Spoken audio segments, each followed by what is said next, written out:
Hey, sean todos bienvenidos a este nuevo podcast titulado La verdadera Iglesia de Cristo.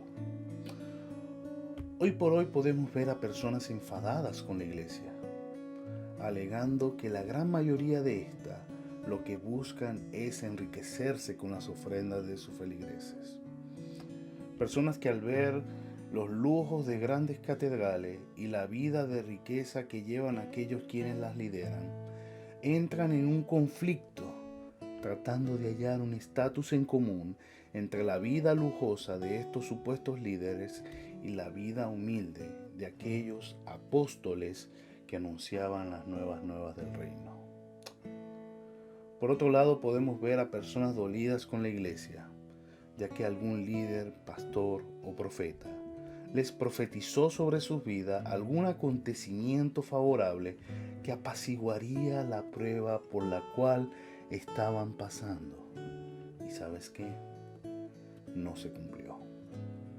Mi familiar murió, mi esposa y mis hijos fallecieron. Mi economía y mi empresa decayó, o aquella pareja que el supuesto profeta anunció que iba a casarse conmigo, se terminó casando con otro. Podemos ver a otro grupo de personas que al ver tantos centros eclesiásticos entran en confusión y dejan de seguir a Cristo. Otros en su egocentrismo, al ver que muchas iglesias con diferentes puntos de vista con respecto a la doctrina se levantan, ellos mismos sacan provecho de esa situación y se inventan su propia religión, influenciados por el mismo Satanás, disfrazado de ángel de luz para confundir y llevar al pueblo por un camino de perdición. Mientras todo esto pasa, hermanos, no podemos negar que hay un pueblo que se pregunta, ¿cuál es la verdadera iglesia de Cristo? Para poder responder esa pregunta debemos de hacernos otra pregunta similar. ¿Cómo era la iglesia de Cristo en sus inicios? Para poder así analizar su comportamiento y poder hacer una comparativa en el desenvolvimiento de la iglesia actual. Para contestarnos esa pregunta debemos de ir al libro de Hechos de los Apóstoles, ya que allí nos narra cómo era el comportamiento de la iglesia primitiva. Jesús les dice a sus discípulos, no os dejaré solo, sino que enviaré al Consolador, al Espíritu Santo de Dios. Y ellos estaban reunidos, unánimes, adorando a Dios en el templo. Esta referencia la podemos encontrar en Lucas 24:53 y en Hechos 1:14. Y cuando reciben el Espíritu Santo de la promesa y son bautizados, Pedro empieza a testificar lo que Dios había realizado a través de Jesús y cómo Dios lo exaltó y lo sentó a su diestra. Pedro exclamó, arrepentíos y sed bautizados cada uno de vosotros para el perdón de vuestros pecados y recibiréis el don del Espíritu Santo. Esto lo podemos conseguir en el libro de Hechos 2:37-38. Después de las palabras de Pedro, la Biblia nos narra que 3,000 fueron los que se unieron ese día, dando inicio a los primeros pasos de la iglesia. Y nos podemos hacer esta pregunta: ¿cómo eran las bases de aquella primera iglesia? Lo podemos subdividir en 3 puntos. Por ejemplo, punto número 1. Perseveraban firmes en la doctrina de los apóstoles. Hechos capítulo 2, 42. ¿Y cuál era la doctrina de los apóstoles? Podemos analizar el discurso de Pedro para así poder respondernos esa pregunta. Pedro predicaba y enseñaba a un Cristo crucificado y resucitado, exaltado y glorificado por Dios, sentado a su diestra como igual. Esta referencia la podemos hallar en Hechos 2, 23 al 36. Pedro predicaba el arrepentimiento de pecados y el bautismo en agua como muestra del cambio operado en nuestro ser y el bautismo del Espíritu Santo de la promesa. También podemos hallar esta referencia en Hechos 2, 38, 39. Y la perseverancia de los santos en completa unidad con el fin de alabar y glorificar el nombre de nuestro Señor Jesucristo. También podemos hallar esto en Lucas 24:53 y en Hechos 1:14. Número 2. Estaban todos unidos y tenían todo en común.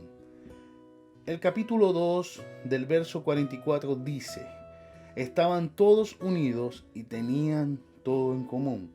Podemos ver que después de experimentar un cambio en sus vidas, llamado el nuevo nacimiento, ellos mismos se reunían con el fin de perseverar y ayudarse los unos con los otros, sin el deseo de sobresaltar, sino más bien trataros como igual, como un mismo cuerpo.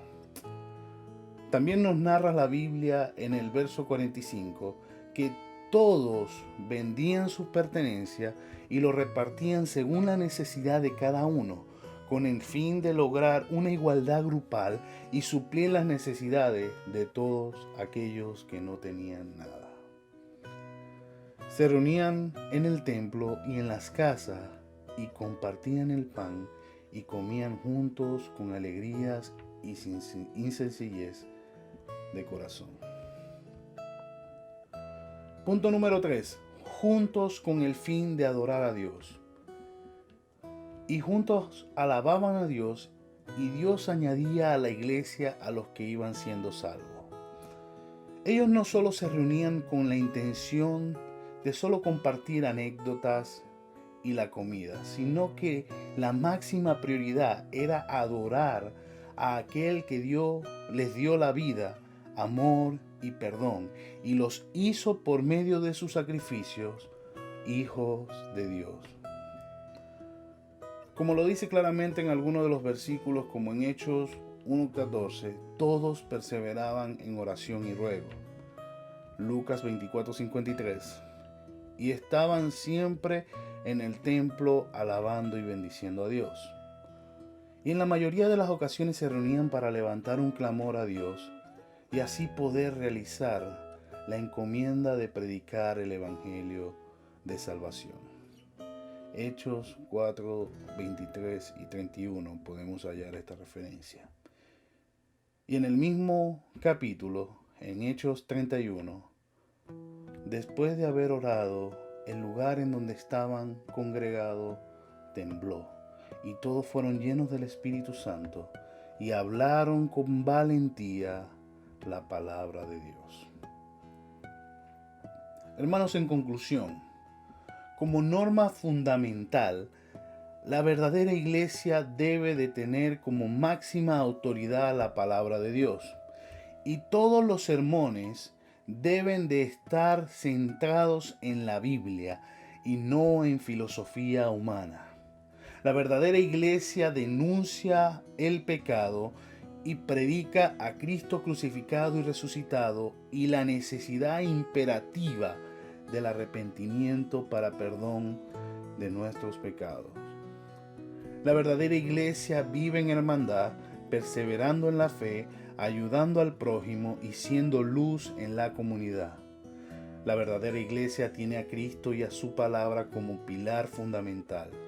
La verdadera iglesia no es liderada por hombres que buscan ser reconocidos y en su egocentrismo buscan ser venerados por sus feligreses. Al contrario, el pastor debe estar sujetado a la enseñanza bíblica y dirigir al pueblo no como quien quiere gobernar sobre ellos, sino que busca proteger en sabiduría de Dios a su rebaño. El dinero no es la base fundamental de la iglesia. Como hemos visto en la iglesia primitiva, el dinero se utilizaba para poder lograr suplir las necesidades. Al igual que hoy, las ofrendas se utilizan para poder solventar los gastos de la iglesia, como los servicios básicos y la paga a ministros que se dedican así al 100% en la obra.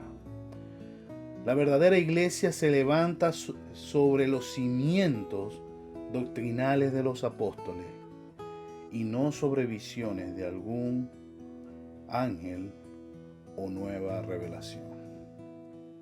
La verdadera iglesia de Cristo es de Él y guiada por Él. Espero que te haya gustado este podcast. Si tú crees que es necesario compartirlo, compártelo. Si quieres darle like. Me gustaría saber de ti. Si quieres comentarlo, yo te estaría respondiendo. Y si tienes alguna duda, me puedes mandar un mensaje en privado y podemos hablar. Si necesitas orar, si tienes algún motivo de oración, puedes escribirme y estaré orando por ti.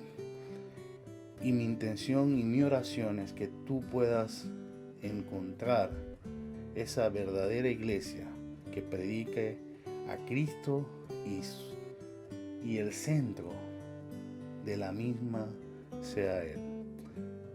Espero que tengas un buen día y Dios te bendiga.